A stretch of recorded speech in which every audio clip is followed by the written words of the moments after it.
নমস্কার বন্ধুরা, welcome to my YouTube channel Shagnik Debnath review. War two এর প্রথম রোম্যান্টিক ট্র্যাক কিন্তু একটু আগে ড্রপ করা হয়েছে। আমি ভেবেছিলাম 11টার সময় আসবে, কিন্তু ওরা এখন একটু টাইমটা নিয়ে এত ছেড়খানি করছে, মানে কি বলবো। আমি ভেবেছিলাম যে 11টায় এসে গেছে, আমি ইউটিউব খুললাম দেখছি আসেনি।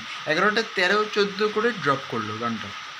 একটাই কথা বলতে চাই বস, প্রথমে হচ্ছে যে অরিজিৎ সিংয়ের ভয়েস তো দুর্দান্ত, মানে এত সুন্দর দিয়েছে, এত ভাল লাগছে শুনতে। মানে একবার শুনলে না কাফি নয়, বারবার রিপিট মোডে শুনতে হবে। লিরিক্সগুলো তো অসাধারণ দিয়েছে, একটু পাঞ্জাবি লিরিক্স তো আছেই, হিন্দি লিরিক্স কমই আছে। ভাই লিরিক্সগুলো অসাধারণ। অরিজিৎ সিংয়ের ভয়েসটা তো আমি আগেও বললাম দুর্দান্ত।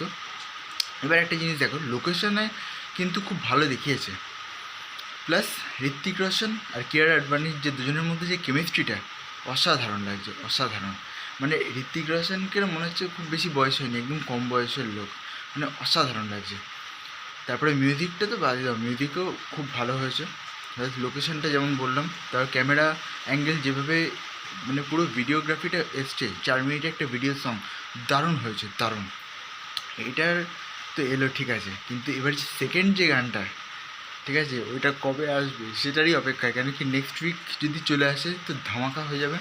কেন কি এটা দুটো গান আছে, একটা হচ্ছে এইটা রোম্যান্টিক ট্র্যাক যেটা এখন হলে আওয়ান যাবান, আর একটা হচ্ছে যে ঋত্বিক রোশন আর জুনিয়র এনটিআর মধ্যে যে ফেস অফ সংটা, ওইটা একটা আসবে যে শিবশঙ্করের মতো।